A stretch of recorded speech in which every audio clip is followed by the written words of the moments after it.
niños tienen habilidades diferentes, por ello mismo lo hablamos como una condición del neurodesarrollo, las cuales pueden venir con diferentes grados de dificultad, pero también de fortalezas. Entonces, justo nuestro enfoque, a veces, y entiendo la preocupación de los padres, de la familia, nos centramos en las dificultades que están presentes y se pueden trabajar, pero yo siempre pido también ver las fortalezas, porque existen. Yo que trabajo con personas con autismo, las he visto. Entonces, eso ayuda mucho a la familia, porque si solo nos enfocamos en las dificultades, esto va a generar mucha carga de estrés para los cuidadores.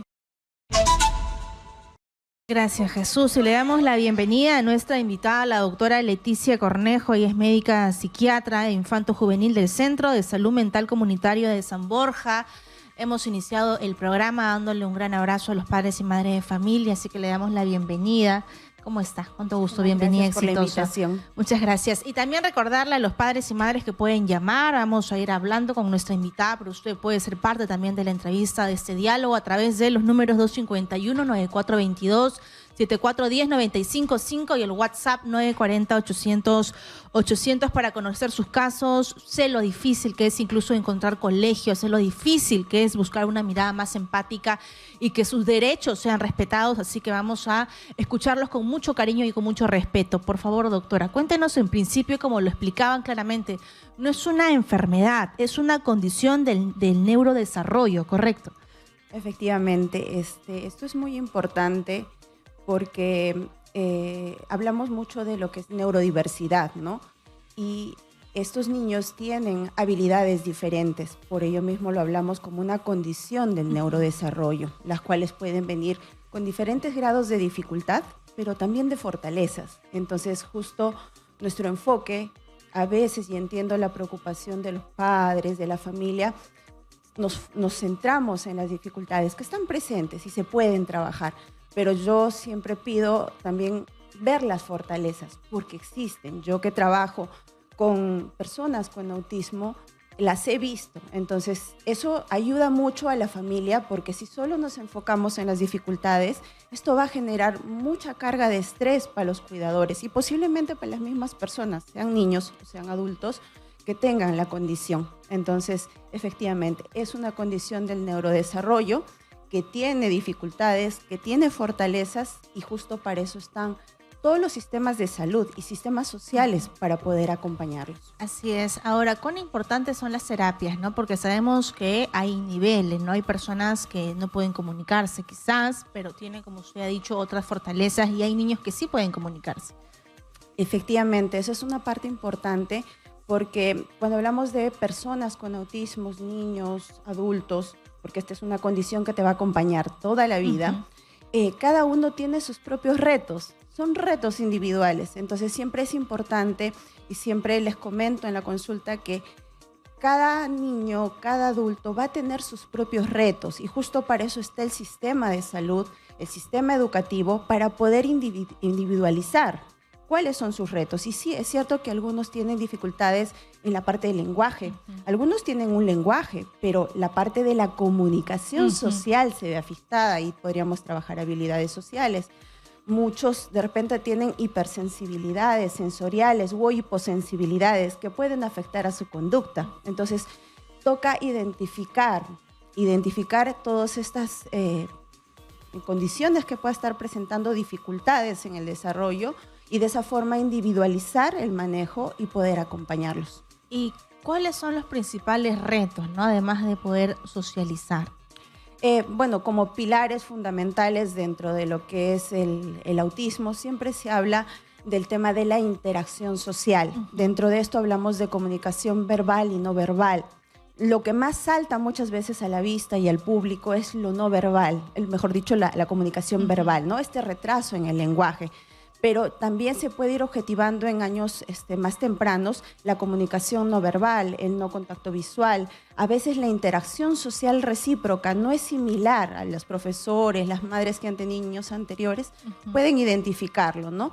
O en algún momento vamos a tener patrones restringidos de comportamiento, ¿no? Significa que ellos tienden a hacer algunas cosas en forma muy repetitiva y se cierran en eso y son un poco más rígidos. Entonces, esto también lo podemos identificar.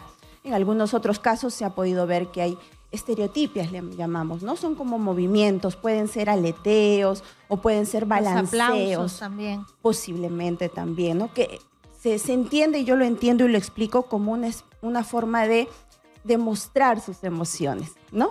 Y eso es lo que tenemos que entender todos, porque, o sea, si bien es cierto, nosotros podemos hacerlo con una sonrisa, expresarlo, ellos ante sus dificultades lo van a expresar de esta forma. Y bueno, justo este es el momento para todos entender, porque si no entendemos lo podemos ver como algo extraño. Entonces no es un tema solo del niño o de la persona con autismo, es un tema de nosotros como sociedad para poder entenderlo. Muy bien, doctora, nos vamos a la pausa y volvemos con las llamadas del público, de los padres y madres de familia aquí en Radio Exitosa, la voz de los que Día Mundial de la Concienciación del Autismo. Por eso que estamos con nuestra invitada, la doctora Leticia Cornejo, médico psiquiatra infanto juvenil del Centro de Salud Mental Comunitario de San Borja. Doctora, y vamos a convocar a conversar con los padres y madres de familia a través de los números 251-9422, 7410-955 y del WhatsApp 940-800-800. Le preguntaba sobre las terapias porque le comentaba el caso de mi primo, que es Eduardo, él ya es un adulto de 30 años,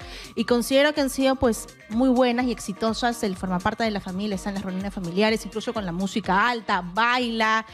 Él es parte de, pero cuando él dice casa, automáticamente pues hay un protocolo de acción, porque hay que ya pedir el taxi, ya tenerle la mochila, el refrigerio y todo, porque es parte de su rutina, ¿no?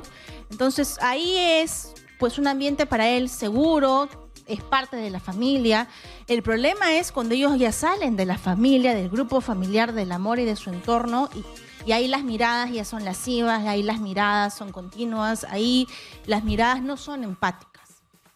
Es cierto, ¿no? Es importante justo lo que vamos comentando, ¿no? Que justo por eso está este día, el Día de la Concienciación sobre el Autismo, porque no solo las personas con autismo, no solo son su familia, somos todos nosotros actores principales en este tema, y es muy real lo que dices. Una de las características de las personas con autismo es un poco esta rigidez que presenta, ¿no? Sus rutinas, si lo podemos llamar así. Entonces, por ejemplo, el ejemplo que tú me das es una familia que se ha integrado bien, se ha integrado a las necesidades de la persona. Entonces, eso es bueno, y por eso, como tú bien dijiste, ese es el lugar seguro. Pero una persona no va a estar solo en el contexto familiar, tiene que salir a la sociedad, y justo es ahí donde presentamos las dificultades, porque es cierto, ellos tienen habilidades diferentes, así los llamamos. Entonces, si tengo cierta... usted con las coreografías, es el mejor con todas las coreografías, y para ellos un gran saludo, por favor, doctora. Tenemos una llamada. Así que le pido que se pongan los audífonos para darle la bienvenida. Hola, buenas tardes. Hola, buenas tardes. Hola, buenas tardes. ¿Cómo está? Bienvenida, exitosa.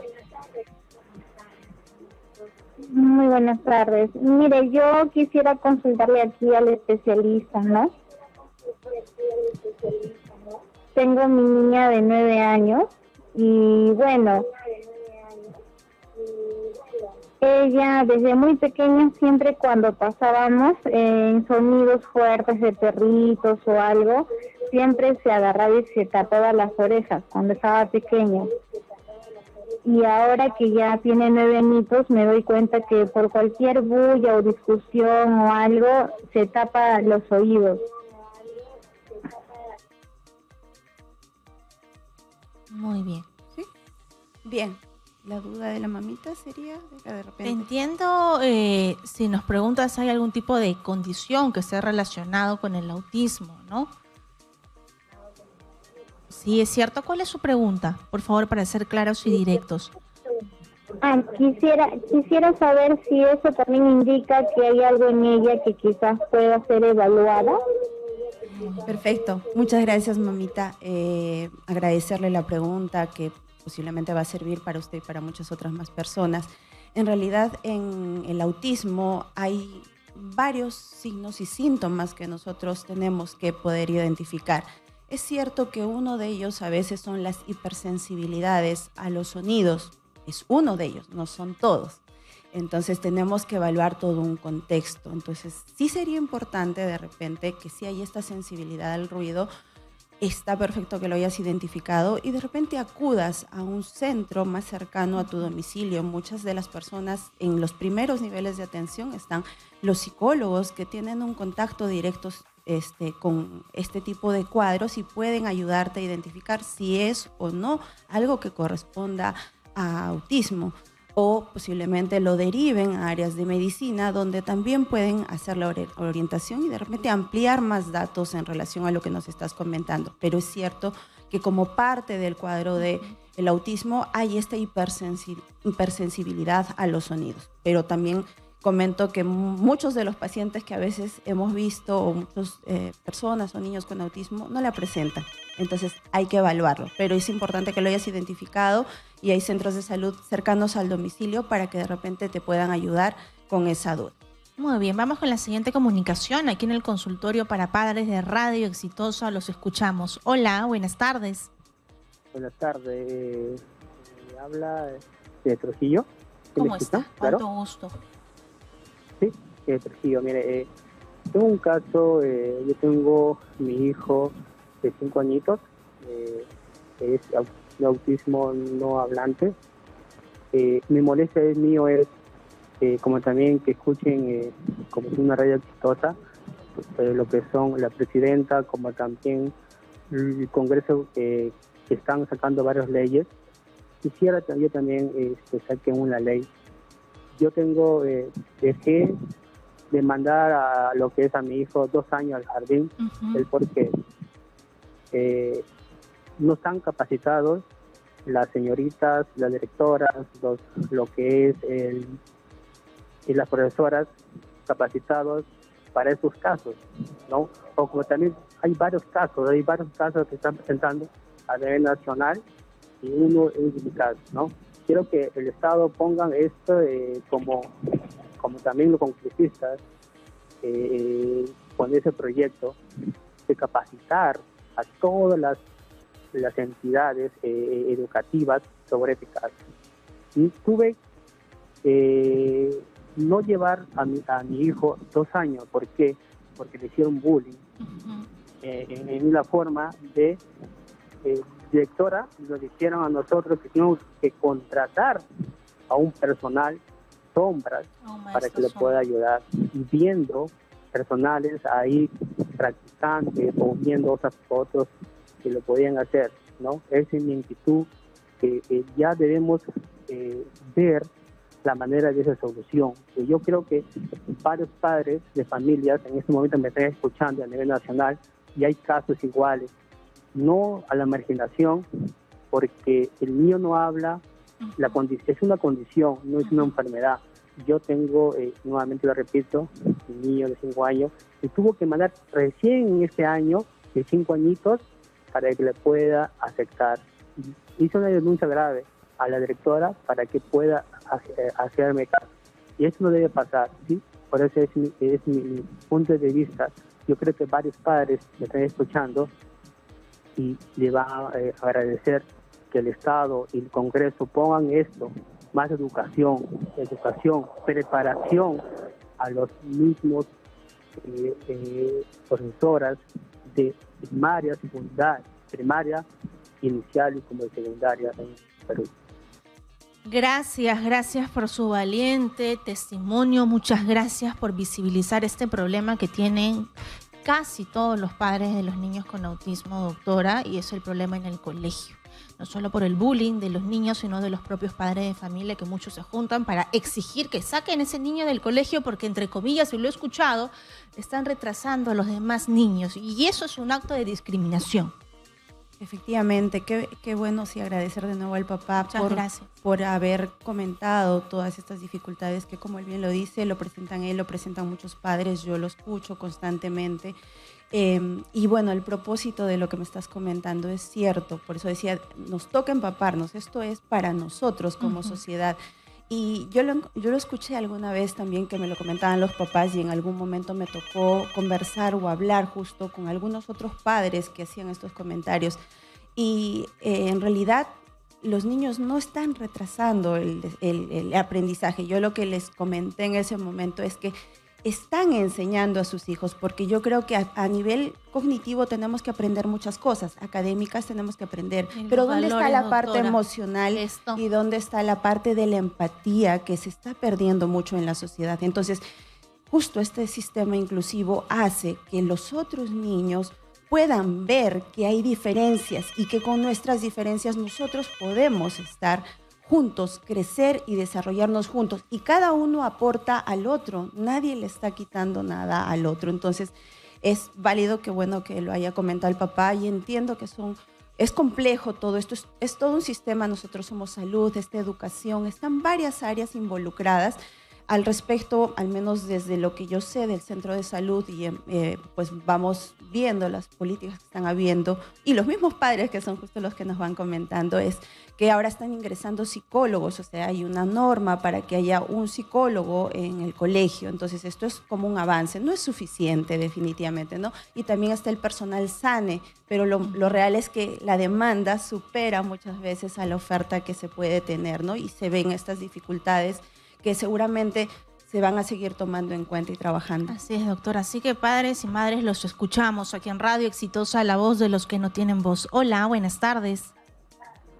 Aló, Katiuska, buenas tardes. ¿Cómo estás? Cuánto gusto, bienvenido, lo escuchamos. Sí, mucho gusto, Katiuska. Siempre escucho tu programa. Muchas gracias, Bueno, quisiera hacer una pregunta puntual a la doctora médica psiquiatra sobre el síndrome de Asperger, que es dentro del TEA. Yo sé que es una condición, es un trastorno de neurodesarrollo, viene a ser como un autismo leve, ¿no? Sí, pero la pregunta es esta, ¿se puede aparecerse síndrome de Asperger a los 28 años, 27 años, a una persona? Muchas gracias. Pregunta Excelente, muchas gracias por tu pregunta, y es muy válida y muy interesante. En realidad, como decimos, esto es del neurodesarrollo, es una condición con la que se nace. Lo que va a suceder cuando a veces se observa a los quizás 15, 16, 20 o quizás a veces hasta en los 30 años, es que al ser le llamamos nosotros como un espectro a la condición del autismo, como comentábamos, hay leves, moderados y severos. Y como se trata de habilidades de desarrollo, los leves a veces se acercan mucho a la normalidad, si queremos hablar, ¿no? Al estadístico común del cómo nosotros nos desarrollamos. Entonces, es posible que estas personas han pasado y no se ha identificado estas dificultades en sus habilidades, y se nota más que todo cuando estamos hablando o cuando están interactuando ya a un nivel social más avanzado en el colegio o en la universidad. Entonces lo logran identificar en esa temporada. Pero la condición siempre estuvo desde el inicio, solo que lo logramos identificar. Me pasa mucho que los cuadros leves, yo a veces los he encontrado en adolescentes, y no han venido por la condición, han venido justo porque están tristes, porque no encajan con sus compañeros, porque ellos quieren hablar de algo, pero sus compañeros quieren hablar de otra cosa, o ellos se empecinan en hablar de algo y no los entienden, ¿no? Entonces justo vienen por esos motivos y nos vamos dando cuenta, trabajamos eso, y pues vamos indicando que tenemos que trabajar habilidades sociales. Entonces puede ser posible la pregunta que nos dicen, siempre hubo, solo que se identificó un poco tiempo después, ¿no? Muy bien, doctora. Vamos con la siguiente comunicación. 12:46 aquí en Radio Exitosa, la voz de los que no tienen voz. Hola, buenas tardes. Sí, señorita Katiuska, ¿me escucha? ¿Cómo está? Buenas tardes. ¿De qué parte nos llama? Sí, señorita, eso va a decir lo más rápido porque sé que hay muchas llamadas. Gracias. Yo hablo de Vía El Salvador, de Lima, y yo tengo mi sobrinito de 3 años y medio, ¿ya? Él no tiene un diagnóstico fijo de lo que sea autismo, porque él lo tratan en el E-Salud de Cailín de Villa María. Pero allí ya mi hermana ha insistido, ni siquiera le dan terapias. Mi sobrinito ha demorado mucho en hablar. Incluso recién está diciendo algunas palabras como, por ejemplo, mi hermana se llama Elena, él dice Ena, y su papá se llama José, entonces dice Joché, ¿ya? Entonces, pero es muy inteligente, porque, por ejemplo, le da un rompecabezas grande, bloques grandes, él rápido lo capta, pero el lenguaje es lo que le demora, y no tiene, como le repito, no tiene un diagnóstico fijo. Entonces yo quisiera preguntar a usted, señorita, si hay algún centro que pueda brindar algunas terapias de lenguaje, sobre todo para que siquiera mi hermana vaya avanzando en eso. ¿Por qué mi hermana piensa que el bebé tiene autismo? Porque en 2, 3 ocasiones él se ha levantado a la 1, 2 de la mañana, no llorando, pero sí saltando, y como que de repente quería darse golpes en la pared. Entonces eso es lo que mi hermana se puso en sí ella mal, pero desde pequeña ha mostrado cosas que no estaban bien en un niño, como se dice, ¿no? Otra de las cosas es cuando no mide el peligro, señorita. Entonces yo más que nada quisiera ver cómo se le puede orientar a mi hermana. De repente hay otro teléfono, cómo se le puede ayudar, o hay un centro para que le pueda brindar la ayuda, sobre todo de las terapias del lenguaje, señorita. Mi sobrinito recién ido al colegio. Muy bien, gracias. Bien, bien, perfecto. Casi todas las intervenciones nos sirven mucho para dar información y para comentar. En el caso de atenciones, en cuestión de lo que es el Ministerio de Salud, área en la que yo laboro, hay actualmente, deben ser más al momento, 270 centros de salud mental comunitarios. Hablamos de especializados en salud mental, donde hay psiquiatras, psicólogos y terapeutas, ¿no? Y personal de salud especializado en salud mental. Entonces, ya en Lima está en casi todos los distritos, y en los que no se encuentran, los centros abarcan algunos otros distritos más. Entonces, lo que le recomendaría a la mamita o a la persona que ha consultado es que de su jurisdicción, diagnóstico. Claro, de su jurisdicción se acerque al centro de salud mental comunitario más cercano que existen. Ay, no tengo el nombre particular, pero estoy segura que sí existe. En Villa El Salvador. En Villa El Salvador. ¿Su diagnóstico se puede hacer a los 3 años? Ahora, eso es importante.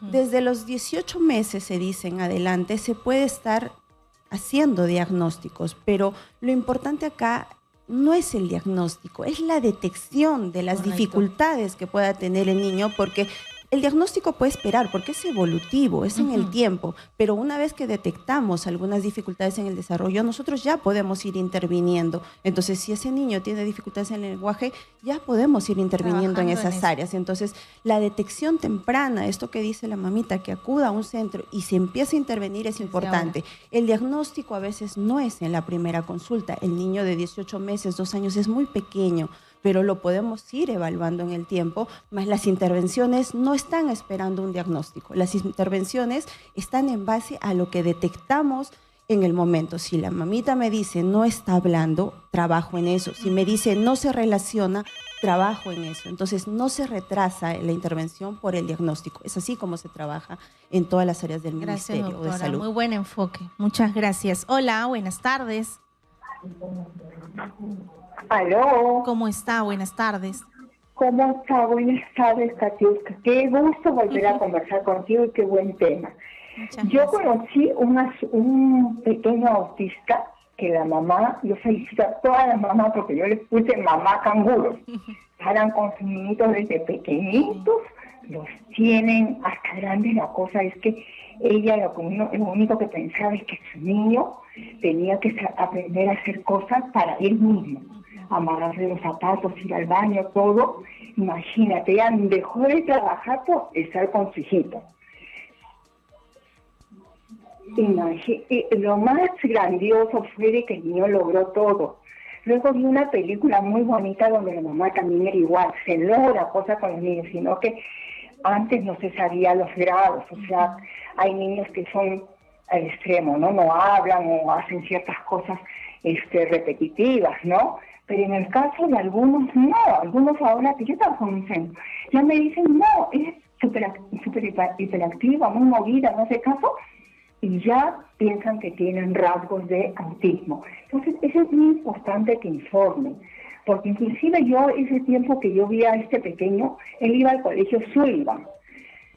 Imagínense, ya tiempo, y ahora creo que haya colegios, hay todo, pero es importante la información, porque inclusive hay niñitos así autistas que actúan de manera de golpear, ¿no? Como no hablan, entonces nosotros mismos les tienen temor. Pero cuando hay información, es lo mejor para poder saber y cómo tratarlos. Así es, muchas gracias. Muchas gracias, doctora. Ya para cerrar, un mensaje, como ha mencionado nuestro oyente, para el padre y la madre que jamás se cansan, ¿no? Pueden pasar los años, sus hijos pueden tener 30, 40, 50 años, mi respeto de corazón a corazón, jamás se cansa el padre, ¿no? De bañarlo, de cuidarlo, llevarlo a la terapia, amarlo y protegerlo, y eso creo que es sumamente importante, darle mucho mucha fuerza, porque como le decía también nuestro oyente, decía, mi hermana se siente preocupada, desesperada, ¿no? El camino es largo, pero se puede. Así es, efectivamente, qué bueno que justo cerremos. Tenemos un taller nosotros de padres para niños con dificultades en el desarrollo, que son 9 sesiones, y justo la última se dedica a los cuidadores, al autocuidado, porque para poder cuidar también tengo que cuidarme. Sí. Y ese sería mi mensaje, porque es duro, es arduo. Nosotros que trabajamos con padres, desde el proceso de que se enteran, del duelo, del seguir trabajando día a día, es todo un reto. O sea, si la crianza en general es un reto para los padres, para un niño con habilidades diferentes, para los padres es un reto mayor. Entonces, es cierto, ellos dan todo, están siempre constantes para sus hijos, mi reconocimiento para ellos, y también siempre pedirles, es cierto, esto demanda mucho, pero si ustedes no se cuidan, si ustedes también no ven por su salud, tanto mental como física, a veces podemos hacer muchas cosas por nuestro niño, pero posiblemente no va a ser tanto si yo estoy bien también. Entonces, un tiempo para ellos, para cuidarse, es importante. Bien, gracias a la doctora Leticia Cornejo, médico psiquiatra infanto-juvenil del Centro